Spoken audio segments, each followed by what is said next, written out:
welcome to the Wayfaring Panda. I'm Annette. Today I'm making some galaxy backgrounds. So I started with some mixed media paper and cut them out with this die from Tall Mouse Designs, which has wavy stitch lines and stars. So I thought that would be perfect for a galaxy background. And then I decided I would use the Tim Holtz mica stains for the background since it's really shiny. In the past, I've only used Distress ink and Distress oxide, so I thought I'd give this a try. So the first color I'm starting with is Shiny Bauble, and these you have to shake quite a bit because the mica settles to the bottom, and so you want to make sure you shake it so that the mica gets mixed through. The next color that I'm using is Cocktail Party, which is a bright pink, and I'm only putting that on the first two backgrounds because I'm going to be making two of these backgrounds into shaker cards for two of my students. And one of the girls really likes pink and the other one likes red. So I'll put red on one of the cards and pink on the other. The next color I'm using is called Hocus Pocus. And this is a really dark purple and it's more of a true purple as opposed to being more red or blue. So I'm using this because both girls do like purple, and also red or pink, blue, and purple will go well together and you won't end up with any strange colors like a really weird brown. Also, I like how these are spraying because it has kind of a misty look, which I think when you look out in space and you see a nebula, it has more of that kind of spray look as opposed to really big splotches. With mica stains or mica sprays, you want to clean off where the sprayer is after you use it. That way it won't dry and get clogged up. So in the past I used to run them underwater, but I noticed some water was getting inside and then it got it watery. So this time I'm just trying to dry them off with a cloth, and hopefully that will keep them from getting clogged up without making my mist watery. For the bottom two backgrounds I'm using Tart Cranberry, which is a red color. And I decided to do 4 of these backgrounds even though I'm only going to be making 2 shaker cards. Is that way I'm already making a mess. We may as well make 4 of them and then I'll have some extras for cards in the future. And also that allows me to be able to play around with the colors and see what different backgrounds I come up with. For the bottom 2 cards, I'm using a darker blue called Juniper Berry. I wanted to use the lighter blue that was actually more vibrant with the bright pink, and I thought the darker blue would look better with the red. The final color I'm using is Frozen Fog, which is like silver, and I thought that would go on all the backgrounds because you think of silver with stars, so I put that on all of them, and especially the last one. And these all used to come in sets of 3 and were put out for the holidays of Halloween and Christmas. And so even though they were intended for that, Tim Holtz wanted you to use them all year round. So this set had the red, blue, and silver, so you could use it for 4th of July colors. And actually you can use them for any cards, and I'll be using some of these backgrounds in the future for some other cards. And the ones I'm doing today are also not holiday cards. And now these are actually sold separately, so you can get whichever colors you want, which I think is great because then when you run out of a color, you can get whichever ones you need, which will be good for me because I have been going through the Shiny Bauble quite a bit because that's my favorite color. While I'm waiting for the backgrounds to dry, I'm going ahead and getting my card bases ready. So I cut out 2 A2 size cards with white cardstock. And I'm getting my stamp positioner ready to stamp the stamps I'm picking out from a set called Unicorn Tales from Hello Bluebird. And I don't believe that they have this out anymore, but you could use any unicorn stamps that you have. Or if you didn't want unicorns, you can use whatever stamps you have that you want to use with a galaxy background. Both of the cards I'm making are birthday cards because I was busy in May making birthday cards and doing all the end of the year projects we had to finish school, and I'm actually voicing this over as I completed our last day of school. So I sent these home with everyone this week. So anyway, I picked out the sentiment on the stamp set that says, "Hope your day is magical." And then there wasn't any birthday sentiment, so then I got a lawn fawn set, which I think actually goes with their reveal wheel. It's called Reveal Wheel Sentiments. And so I added the sentiment, wishing you a wonderful birthday. And then I added some other stamps with the pictures so that it'd be kind of decorated inside. And I like using the stamp positioner because this way, if you don't get a total stamp, then that way you can keep stamping until you get a good stamp. And the first one I'm doing in red for the girl who likes red. And then the next one I use a Stampin' Up color. I think it was called Rose Romance, but that wasn't dark enough. So then I switched colors and did another one that was a little darker. And I liked how that turned out. I stamped my images with Memento ink because that's alcohol ink friendly and I'm using Copic markers. And I also use Cryogen White Cardstock because it has kind of a glitter look to it and it isn't a vibrant white, but I like the kind of sparkly look that it has. So I thought that goes really well with clouds, unicorns. I also like to use it for polar bears. Those images don't require much coloring because clouds and unicorns are mostly white. Of course, you can do unicorns any color you want. So I'm just adding some gray to the clouds on the bottom and in the shadows where there would be shadows on the unicorns. So I started off with W00, but that wasn't dark enough. Then I used W1. That wasn't dark enough. So when I used W3 on the clouds, that was a little too dark. So then I went back over with W00. And I thought that gave it a really kind of fluffy look. So all the clouds, I did a combination of W3 and then went over with W00 at the end.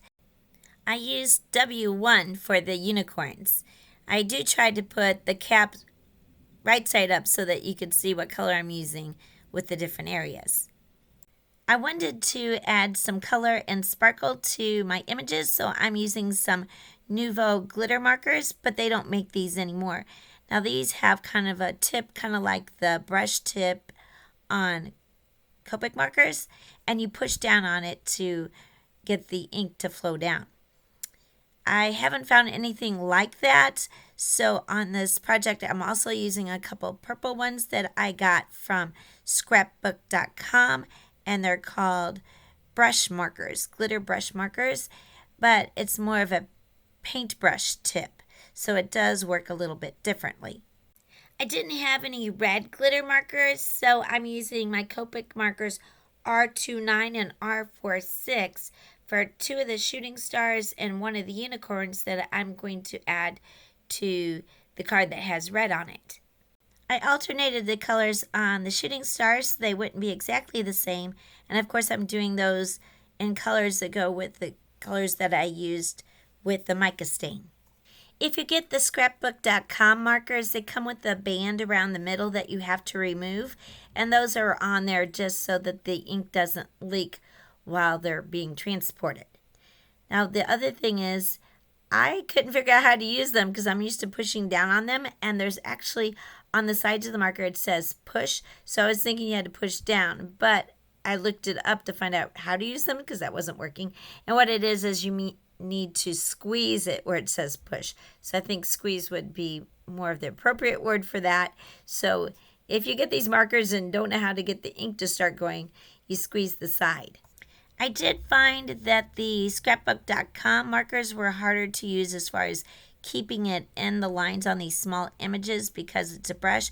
And so if you're an artist who uses brushes more, that may not be a problem for you. But I'm not used to using brushes very much, so it was a little bit more difficult for me. But I did like the look that I achieved. And so the ones where I'm using purple are the scrapbook.com glitter markers. I decided the shading wasn't showing enough on the unicorn, so I just went over the shading again with the W1 marker. To finish up the unicorns, I add the Copic color RV10 to the ears. Now that my panels have mostly dried, I'm using my Tim Holtz blending tool with dome foam applicators to add the Black Soot Distress ink, and this is oxide ink, to my panels. Or you can use, whatever kind of black you want. I thought since this is really sparkly that I would like the Distress Oxide, plus it kind of has a more of a cloudy look since it's opaque. I have used the color Distress Oxide ink for a galaxy background with the same black soot, but I didn't really like those as much because they were too muted and not as sparkly. So I really like how this Distress Oxide and the mica stains look together for a galaxy background. So I'm just kind of going over the places where it's lighter just to separate some of the colors as you would normally see in a galaxy background. Now this is a step where I often, and I think others, feel like it looks like a total mess because then you usually use splatters of white and maybe some sparkles in the next step. But since I already have sparkle in the background and the pattern from the die cut, I think it's already looking like a galaxy background. So if you are trying some other products and you're at that stage where it doesn't look quite like a galaxy background, just keep going. After you add all the different steps, it will. So here's all 4 backgrounds after I got the black soot ink on, and this is where you add the splatter. So I'm using some white acrylic paint, and normally at this stage, this is where it looks like, I'm not sure it really looks like a galaxy, but as you add the splatters, then it does. I like using a fan brush because usually you get a fine mist, but I got a big drop. So I dab that up with my towel. Then I start experimenting over my white glass mat so that I don't get any large splatters on my backgrounds anymore. And I decided to add some more water to thin it out so I could get a finer mist. Then I just get my dome foam back out and go over that spot where I dabbed up the paint, and it kind of covers it up. So I just left this in so you can see you can fix different mistakes that you make and no one will ever know. Once I'm sure I'm getting a fine mist, I start splattering it over my backgrounds. Now, these are water reactive inks that I use because they are distress. So some of the color comes up into the acrylics. So really it looks like it reads a little bit white, but also pink and purple and blue. So if you really wanted it to be a pure white, I think maybe if you could have splattered it on without adding water, it wouldn't have done that as much. It would have stayed more white. Or there are probably other products out there that might work better. In any case, I really liked how it turned out, so that's the main thing, is that you do it however you like. I wanted to add some more sparkle to the background, so I just put some of this frozen fog on my work surface and used my fan brush to splatter some of it onto my backgrounds. And this is a great way to use your mica stains or mica mist if the bottles do get clogged up. Either that or you have to get a different sprayer to use it. So I haven't actually had any of my mica stain clog up yet, but they are smaller bottles than the Nuvo ones, so you can use them quicker. And also I haven't had them as long. So far so good, but I know with my mica mist, I do have to use this method because all of my bottles have clogged up. Now that I've finished my backgrounds, I'm getting my card ready. So I cut out an A2 size piece of silver metallic paper that I'm going to put on the card front. Now, you wouldn't have to do this if your background was an A2 size, but it cut it a little short of that. So I wanted the silver, and also because my background has the stars cut out. So this way, the silver paper will show through where the stars are. And of course, then it'll look like a star. I'm using Nuvo Deluxe glue to attach my panels to the front of the card. And this is my favorite glue. And I also like using a liquid type adhesive like the glue, because then if you don't get it quite on straight, you can move it a little bit before it dries. In order to make my shaker, I'm using a Lawn Fawn stitched rectangle die, and this one I think is called In and Out or something, where it leaves a stitched edge on the outside and the inside of the rectangle, which I think makes it look more polished. But you can use whatever kind of rectangle die that you have. Just want to use one that's smaller than your background so that you'll have a frame and an insert. The first step that I do to form my shaker is I just kind of put the outside rectangle on the card where I want it, and then I glue the inside rectangle inside the frame. Then I use some 1/8" double-sided tape from scrapbook.com to add some acetate to the back of my frame. I did try to put the adhesive so it didn't end up over the stars because I didn't know if that would show through. It may not have because it is clear tape. I really like using the scrapbook.com adhesive because it is less expensive than the name brand double-sided tapes. And also you can save money by getting multi-packs. I think they sell it in groups of 6 or 8. I'm not sure which, but I go through it a lot. So it is good for me to do that, to get a large amount of it when I buy it.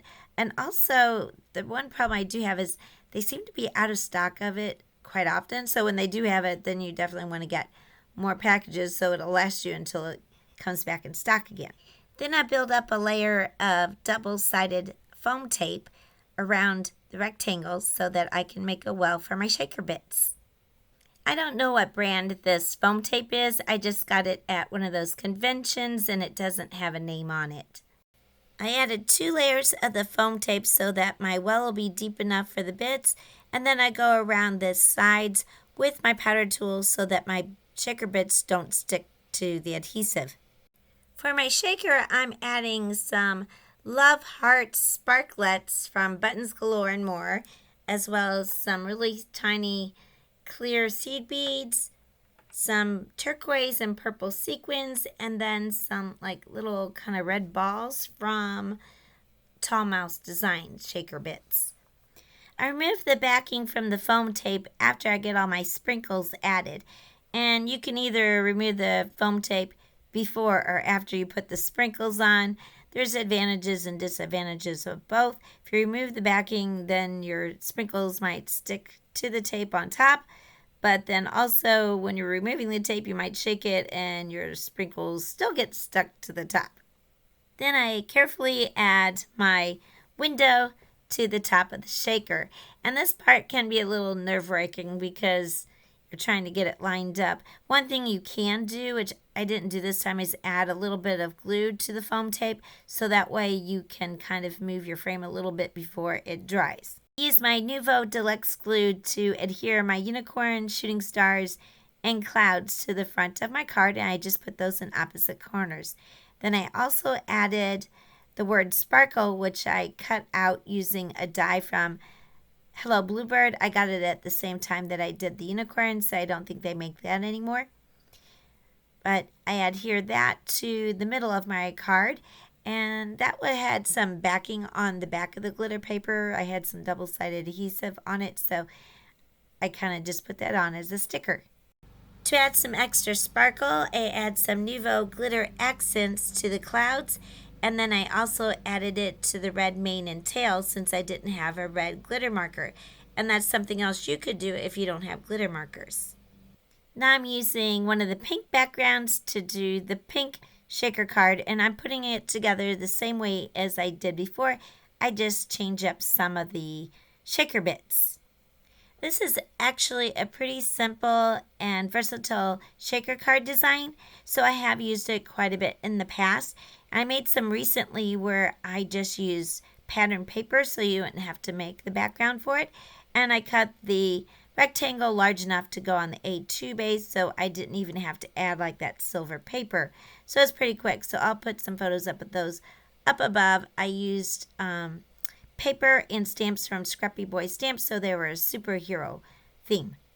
For this card, I cut out the word magical, and that die came from the same die set that had sparkle in it. And I used a bright pink glitter cardstock. And that one didn't have any backing on it, so I'm using my Nuvo Deluxe glue to glue it onto my card front. And I actually meant to cut out magical for the other card too, but I didn't pay attention when I was cutting it out. And I decided sparkle went with the unicorns too, so it didn't really matter. I'll put a list of all the products that I'm using in the description below. Some of these will be affiliate links. They don't cost you anything extra to use, but I do get a small commission from any sales that the links generate, and that helps support my channel. I have made other unicorn cards in the past, as well as shaker cards and galaxy backgrounds. So if you want any more inspiration or ideas of how to do those, just check out my channel, which is Wayfaring Panda, for some more inspiration for making those types of cards.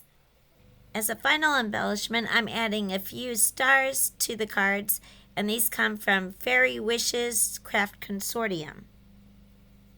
I want to thank you so much for watching. If you liked the video, please give it a like. And if you're not already a subscriber, I'd really appreciate it if you could subscribe to my channel. Thank you, and have a wonderful day.